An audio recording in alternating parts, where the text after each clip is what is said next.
Should you train beyond failure? No, absolutely not. There are very few benefits to training beyond failure. I could copy a bunch of shit from ChatGPT and preach to you like everybody else, but I'm going to tell you the truth. If you've taken a set to failure, you have already recruited and fatigued all of the target muscle fibers. The job's done. You've completed it. Recover, come back next time, stimulate more growth. Going beyond failure will increase your risk of injury.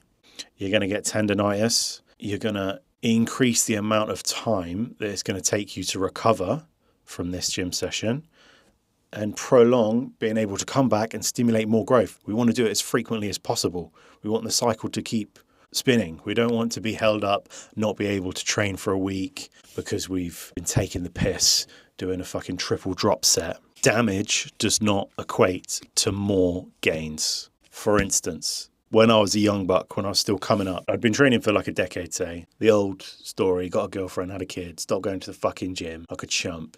Looked at a photo of myself one day and thought, what on earth has happened? That day, I went to the fucking gym. I thought, right, let's do this. Let's do this. I'm going to be doing drop sets, triple spinning, backhands. I'm going to do it. Got there, and there were some guys there that I remembered from the last time I trained. It'd been about 2 years. And they were massive. They were lifting heavy weights. They were in the heavy dumbbell rack area. I've got some catching up to do. I thought, I'll show them. Watch this.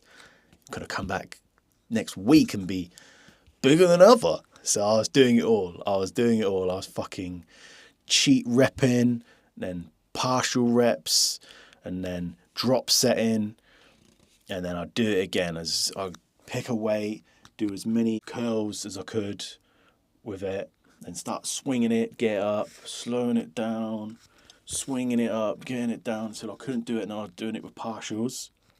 Put the weight down, pick up another one straight away, full reps to failure, and then until I couldn't do any more, and then I started controlling the negative, and then they were partials, and then I drop set. So I did like a triple drop set of each exercise. I thought, I'll show them. I'm really going to blow up. Boy, was I wrong. I didn't get delayed onset muscle soreness. I got nerve damage. I couldn't move the next day. My piss was black. It was unbearable.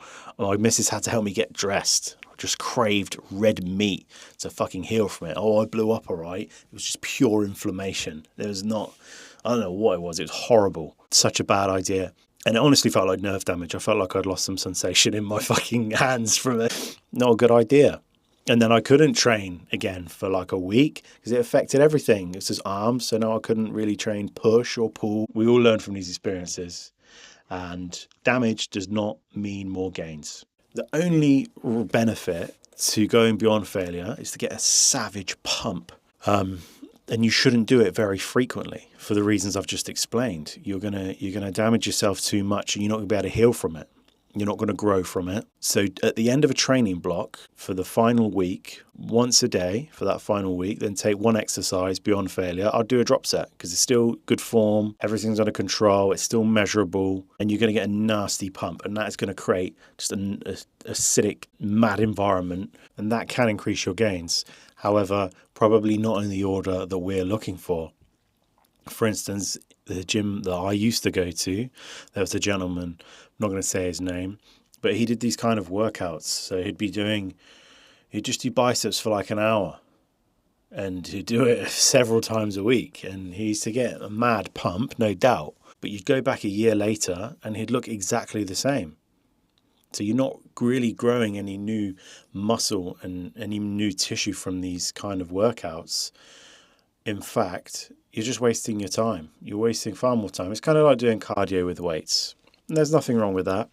But on this channel, we're trying to get as big as we possibly can in the most efficient way. We don't just want to get a mad pump and then a quarter of an hour later shrivel up again to like a matchstick.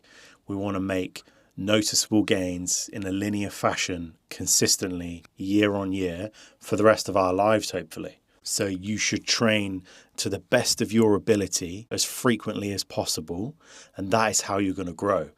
You should take one set to failure from each exercise as often as you can and try to build upon the previous week.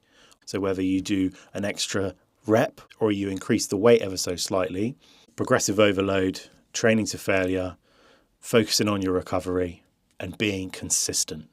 You will find a strong correlation between that style of training and how much you will grow. That is it for today. The next video is going to be about how many sets and reps should you be performing. I'll see you in the next one. Peace.